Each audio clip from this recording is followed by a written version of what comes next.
좀 사실관계를 바로 잡을 일들이 좀 있는데요. 정치권에서 가짜 뉴스가 생성이 되고, 그다음에 기관에서 또는 정부에서 가짜 뉴스가 생성이 되고 있어요. 동의하십니까, 장관님? 가짜 정부에서 가짜 예, 뉴스를 정보, 생성하신다고 예, 말씀하셨습니다. 정부에서도 사실에 예, 부합하지 제가 모르고 않는 있습니다. 가짜죠. 그런 거죠. 그러니까 그 가짜 뉴스를 정치권에서만, 특히 민주당에서 생성하지는 않죠. 에만 그렇게 볼 수 있는 거 아닙니까? 누구든지 가짜 뉴스를 만들 수 있는 거잖아요. 네, 뭐 네, 가짜 그렇잖아요. 뉴스는 네, 누구라도 그럼 책임을 만들 수 져야 있습니다. 되는 거고, 그리고 그 발견되면 그것에 대한 허위 조작 정보임을 확인해서 이제 처분을 내려야 되는 겁니다. 방통위원장 직무대행 3급 비밀을 국정원하고 협의하겠다고 지난번에 말씀하셨어요. 예. 예, 3급 비밀을 국정원하고 협의될 내용입니까? 제가 뭐 장관도 이렇게 저기 가기부 장관도 답변 준비하십시오. 정보 3급 기밀이 국정원하고 협의돼야 될 내용인지 가기부 장관 혹시 알고 계십니까?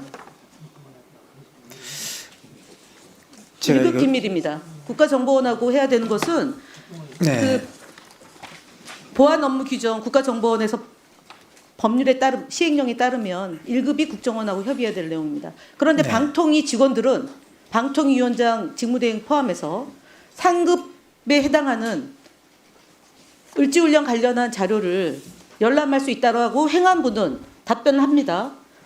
해당 자료 요청하거나 열람을 신청할 경우에 국방부, 국정원은 별도의 상의하지 않으나 비밀 문서 제공은 제한되므로 방문하여 직접 설명할 수 있다고 했습니다. 그래서 가기부 장관실에서는 와서 답변 열람토록 했습니다. 그보다 더한 2급 기밀에 대해서. 근데 방통위원장 직무대행과 조성은, 그다음에 김영관 국장, 그다음 비상을 담당하는 행정관이 나와서 그렇게 답변했습니다. 과장이. 그럼 이거 가짜 정보죠? 그렇다면 그럼 정부도 가짜 정보를 생성하는 겁니다. 그렇게 볼 수 있는 거죠? 답변 드릴까요? 아니요, 하지 마시고 장관한테 묻는 겁니다. 이 경우는 3급 문서라도 저희가 국정원에 문의를 해야 됩니다. 을지훈련이요? 을지훈련 서류가 3급인데 국정원하고 협의합니까? 이건 생성된 부서가 을지훈련 서류는 각 부처와 위원회에서 생성합니다. 그리고 정부에서 저희가 우리 부처가 생성한 것은 하지 않습니다만. 예, 정부에서 생성한 자료 얘기하는 겁니다. 똑같은 자료입니다. 어디에나 똑같은 자료입니다. 그래서 어디에나 적용되는 겁니다. 국가정보원이 만든 규정입니다. 자, 좋습니다. 그리고 또 한 가지 12.3 내란 사태 주요 국면하고 관련해서 원달러 환율 상승 관계를 한번 보겠습니다. 여기 보면 한덕수 총리가 헌법재판관 임명을 거부했을 때 환율이 급등합니다. 그 다음에 12월 26일 한덕수 총리 2차 재판관 임명 거부하면 또 급등합니다. 그래서 지금 말씀하신 것처럼 헌법재판관을 임명할 수 있다라고 헌법재판소에서도 입장문을 냈고 다수의 학설입니다. 그런데도 불구하고 한덕수 대행이 권한을 대행하는 자가 헌법재판관 임명과 관련해서 여야가 합의해오라고 하고 있고, 오늘 장관 역시도 합의해야 된다라는 주문을 외우고 있습니다. 권한의 대행은 대통령이 행사해야 될 권한을 대행하는 겁니다. 거부권을 행사할 수도 있고 임명할 수도 있어요. 임명해야지만 국정이 안정되는 겁니다. 임명을 안 하고 계속 시간 끌기 하면, 마냥 부지하설로 늘어진다면 대통령이 없는 상태가 되면 국정의 혼란은 가중되겠죠, 장관? 네, 물론입니다. 네, 그러니까 헌법재판소는 180 이내에 심리를 종결해야 되고 7인 재판관이 6인 이상의 인용이 있을 때 인용이 되거나 기각이 돼서 종결이 되는 거예요.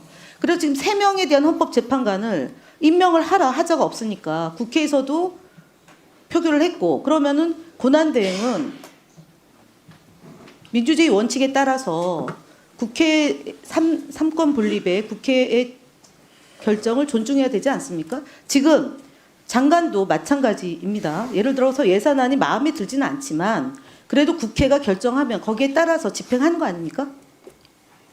물론 그렇죠. 예. 그러면은 총리 권한대응 마찬가지 아닙니까? 다수결의 원칙이라는 건 협의하여 합의하지만 합의가 안 될 경우는 다수결의 원칙으로 진행을 합니다. 국회도 그렇고 국회가 그렇게 정리를 하면 정부는 따라야 되는 거잖아요. 이거를 계엄이라는 무지막지한 폭거를 자행해서 직무가 정지된 상태에서 진행되는 상황이면 권한대행은 그 역할을 하면 되는 겁니다. 지금 김태규 직무대행처럼 역할을 하는 겁니다. 그러면 김태규 직무대행이 마음에 안 든다고 본인이 안 할 수도 있지만 해야 되는 거지 않습니까? 국회의 요청대로. 근데 지금 탄핵이 되면 국무위원 전부에 대한 탄핵이라고 앞서 말씀하셨어요. 그런 취지로 말씀하셨어요. 네, 말씀하세요. 예. 그럼 본인에 대한 탄핵입니까? 아니, 그러니까 정신은 그렇다 치더라도 유상임 장관에 대한 탄핵을 했다고 생각하십니까? 국회가? 그렇게보다는 아니, 잠깐 제가 질문에 한덕수 직무대행이 된 탄핵이 곧 유상임 장관에 대한 탄핵으로 연결되는 겁니까? 저희가 국회가 탄핵을 발의해서 지금 여기 가기정통부 위원회에서 유상임 장관에 대한 탄핵의 발의는 가기부 여기 소속 위원들이 발의할 수 있는 거잖아요. 방통위원장에 대한 탄핵을 발의하는 것처럼 지금 우리 유상임 장관에 대한 탄핵을 발의하지 않았거든요. 제가 질의하는 내용의 핵심은 뭐냐면 직무대행에 대한 총리에 대한 탄핵을 했다고 해서 유상임 장관에 대한 탄핵이 발의됐냐고 묻는 거예요. 물론 그건 아닙니다. 아니잖아요. 그러니까 과학기술부 장관이잖아요. 과학의 토대에서 사안을 보고 답변해야 됩니다. 정치적으로 또는 정무적으로 판단해서 답변하면 그거는 가짜 정보가 됩니다. 제가 말씀드리고자 하는 것은 그 정신과 취지는 이해하나 유상임 장관에 대해서 탄핵한 게 아니라는 점을 다시 한번 얘기를 하고요. 그다음에 12월 23일 날 기자간담회를 통해서 탄핵이 잘못됐다라고 주장한 바 있습니다. 맞죠? 맞죠? 23일 날 본인이 얘기하셨잖아요. 어떻게 말씀하셨냐면 6시간 지속된 비상계엄 효과는 대외 신인도 문제, 해외에서 우리나라를 바라보는 시각이 많이 불편해서 여러 가지 어려움이 있다고 얘기하셨잖아요.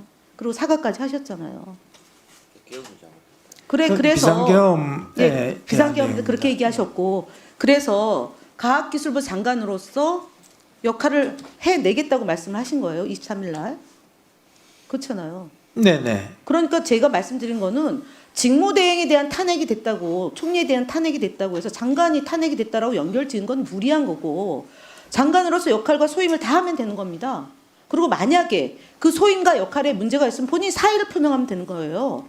탄핵하고 결부짓는 것은 무리한 정치적 해석이다. 정치하지 마십시오, 장관은.